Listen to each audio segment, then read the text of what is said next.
Okay. Hi, good evening. We are from Group 2, and our case study is actually about Nike cost of capital. I would like to introduce my group members, Jay, Shalini, Hi. myself, Dashni, and this is Venu. Hi. Our another member is absent due to work purpose. Her name is Anusia. So we will actually briefly discuss about this case coming forward.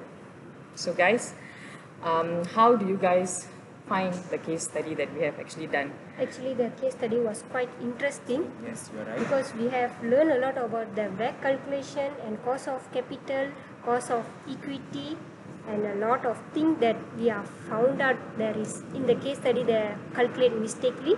So we want to recalculate the WACC actually. And how about Venu?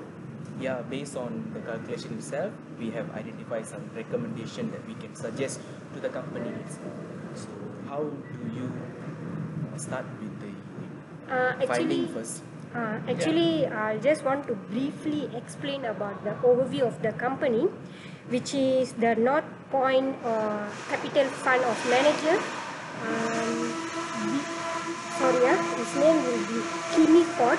Is considered whether to buy the company, Nike company or not. Okay. So based on that, actually the Nike company is in 2011 there is a decrease in the growth market and market share and also profit. So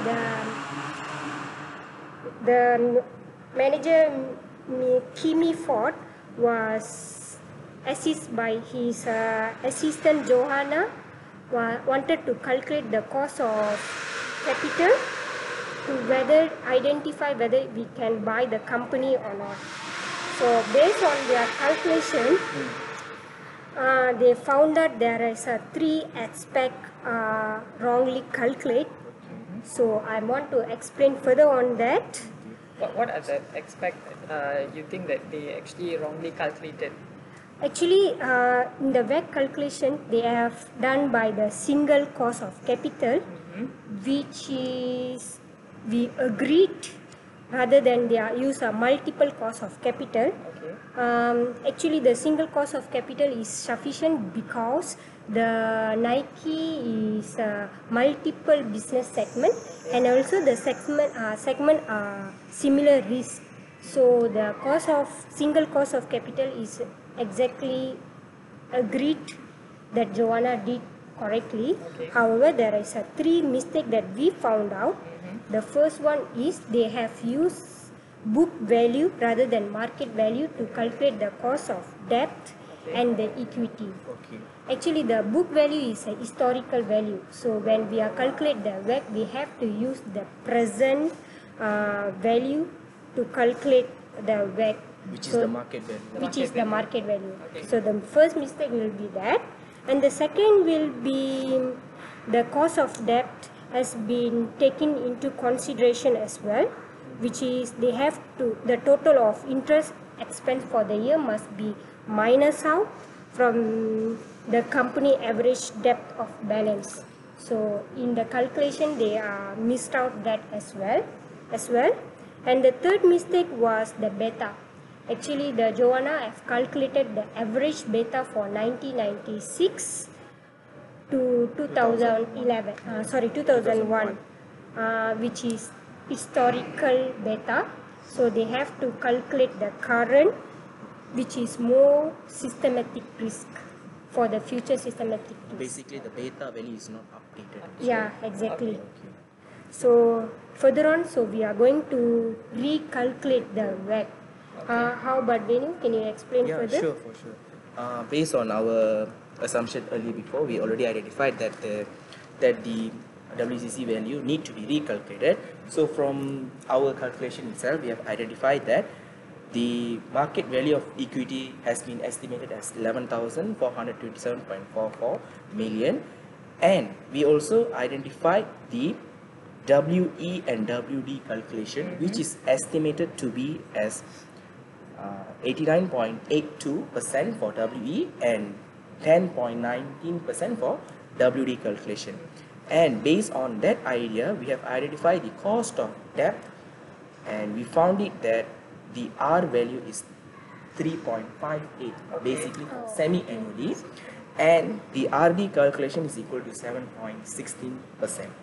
And based on that idea, we have calculated the cost of capital with the assumption of RF value will be 5.74%, and the geometric mean risk will be 5.9%, which is known as the market risk premium, and we have changed the beta value to be 0.69%. Okay. Then, based on that idea, we have calculated the WACC value to be 9.27%. So the current WCC will be 9.27%. So, based on this idea, I'm sure there is another few steps that we need to do to conclude our assumption and calculation. So, how do you find to calculate the cost of equity? Okay, from as we all know, like, you know, cost of equity can be computed using two different methods, which is CAPM and also dividend discounted model. So, but for Nike, from my personal view and also be based on the case study, it is mentioned that we do not see any dividend payment after a certain period in the whole company. So using dividend discounted method wouldn't be the best choice, because one is it's very hard to actually estimate the beta of the company if you're going to use that, and it's very hard for us to actually get the cost of equity from that that model. So my whole point is I used CAPM to actually conclude this whole thing, where from using CAPM, where we got the risk-free rate of 5.74% under Exhibit 4 under the US Treasury, and also the risk market premium has been analyzed at 5.9% and 7.5%. 5.9% is the geometric mean and 7.5% at the arithmetic mean. And the beta of the company, as stated in the whole thing, is 0.69. So from this, I actually got the return of equity for about 9.811%. So why CAPM? It's because it actually gives us a more detail on how risky is the company is, and also we can also get more understanding on the risk-return relationship in spite of the limitation that we have for this model. It also provides a logical and qualitative approach in estimating the risk of a company. So that's why I have chosen CAPM compared to DDM for Nike. Yeah. So going forward, what do you guys think on from the whole analysis that we have done? So should Kimi Ford actually go forward in buying over the company, or should he just leave it as it is? From our recommendation, that I can say that they actually can adopt the idea of buying the company based on our calculation from the discounted cash flow, which we can highlight the value of present estimation, which is considerable higher than the previous value. So it shows that the company can afford to adopt the idea and able to generate more cash flow for the company for the coming years. Yes. Okay. So as a conclusion, he should actually buy over the company, because you can see an increase of sales and profit in the coming years from our calculation that we have done compared to what they actually did. So basically, it's like they have to change their business strategy on the whole. Yes. Okay. Exactly. Wow. This is an interesting case study then that we have done there. Yes, we already give a recommendation, which already can create extra value to the company itself. Okay. So as a conclusion, so now the Kimi Ford can be buy over the Nike, which can be more profitable for them in the future. Yes, you are right. Okay. That's So all. thanks a lot, Prof. This is our case study, and I hope we actually did well. Thanks a lot again. Thank you.